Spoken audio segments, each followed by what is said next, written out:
ஓம் ஸ்ரீ கருப்பசாமி போற்றி போற்றி. என் அன்பு பிள்ளையே, காலையிலேருந்தே உன்கிட்ட ஒரு முக்கியமான விஷயத்த சொல்கிறதுக்காக தான் இந்த கருப்பசாமி காத்துக்கிட்டு இருந்தேன். எல்லாமே உனக்கு சுலபமாக கிடச்சிட்டதால தான் வாழ்க்கையில் பல விஷயங்களின் அருமை பெருமை தெரியாமல் இருக்க. இப்போது நான் சொல்கிறத கவனமாக கேளு. ஒரு தாயின் அருமை பெருமையை பற்றி ஒரு அனாதை கிட்ட கேட்டால் தான் தெரியும். தந்தை உன் வாழ்க்கையில் எவ்வளவு பெரிய உயர்வானவருங்கிறத திக்கு தெரியாமல் வழிகாட்ட ஆள் இல்லாமல் இருக்கும் மனிதனிடம் போய் கேட்டால் தான் தெரியும். உணவை ரொம்ப அலட்சியமாக தூக்கி எரிஞ்சு வீசக்கூடிய உனக்கு பசித்தவர்களிடம் பேசும்போது தான், பசிக்கு உணவு கிடைக்காம கஷ்டப்படுறவங்க கிட்ட பேசும்போது தான் உணவின் அருமை புரிய வரும் செல்லமே. அதே போல் அறிவும் படிப்பும் எவ்வளவு முக்கியங்கிறத படிக்காதவர்களிடம் கேட்கும்போது தான் புரிய வரும். காசு பணம் இன்னைக்கு உனக்கு ஓரளவுக்கு தேவைக்கு இருக்கிறதால தானே அதை அலட்சியமாக நினைக்கிறேன். காசு பணம் இல்லாமல் கஷ்டப்படுறவங்களையும் இந்த உலகத்தில் வாழ முடியாமல் வருத்தத்தில் தவிக்கிறவங்ககிட்டையும் பேசும்போது தான் காசு பணத்தின் அருமை உனக்கு புரிய வரும்.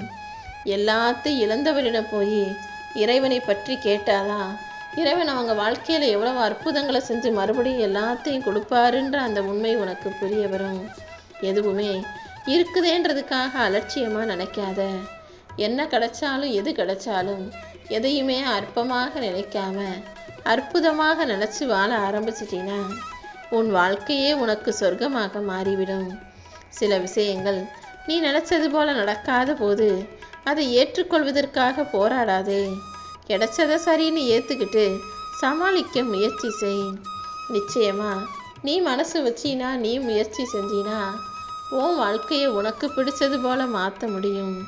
வயதாகும் போது அழகான முகமெல்லாம் சுருக்கமடையும், திமிரான உடல் எல்லாம் தளர்ந்து போகும்.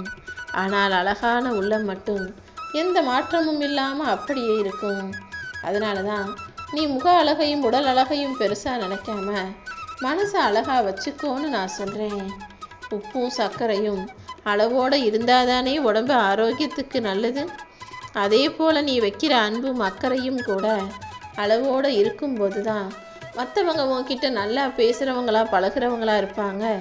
உன் மனசுலையும் அது நிம்மதியை தரும் விதத்தில் இருக்கும். இந்த கருப்பசாமி உன் துன்பங்களை எல்லாம் உதிரும் இலைகள் போல உதிர்த்து விட போகிறேன்.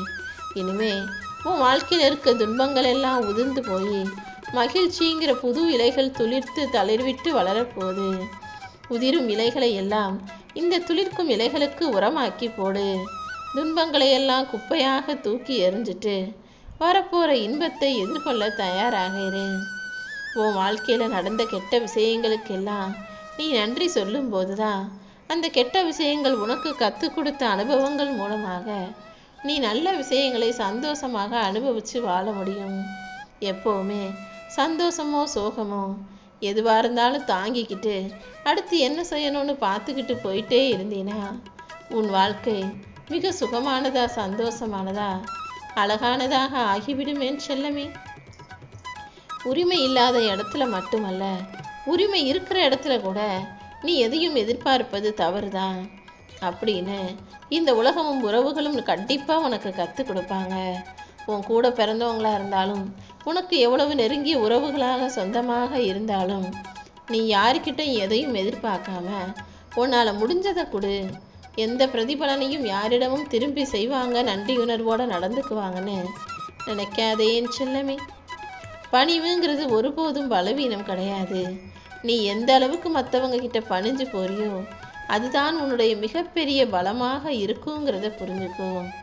உன்னை சுற்றி இருக்கிறவங்களுக்கு உதவி தேவைப்படும் போதெல்லாம் சுயநலமாக இருந்துட்டு யாருக்கும் எதுவும் செய்யாமல் உனக்குன்னு ஒரு நேரம் வரும்போது, உனக்குன்னு ஒரு தேவை வரும்போது மட்டும் மற்றவங்கெல்லாம் உதவி செய்யணும், பொதுநலமாக நடந்துக்கணும்னு எதிர்பார்ப்பது தவறாக இருக்குமல்லவா?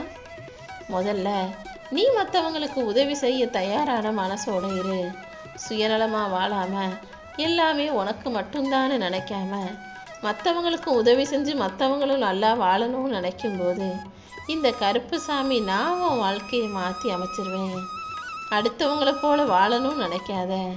அவங்கவங்க வாழ்க்கையை அவரவராகவே வாழ்வது தான் அழகாக இருக்கும்.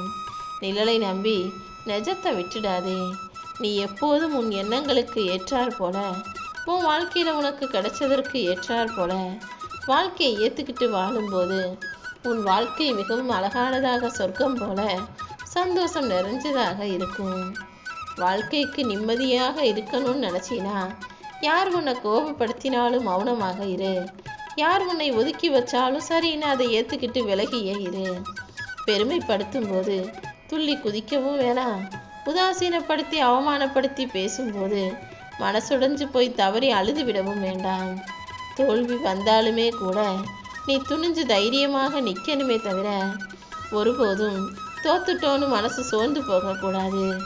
வெற்றி கிடைக்கும் போது மிகவும் பணிவோட அந்த வெற்றியை ஏற்றுக்கிட்டு அடுத்தடுத்து வெற்றி பெறுவதற்கான வேலைகளை உற்சாகமாக செய்ய ஆரம்பி.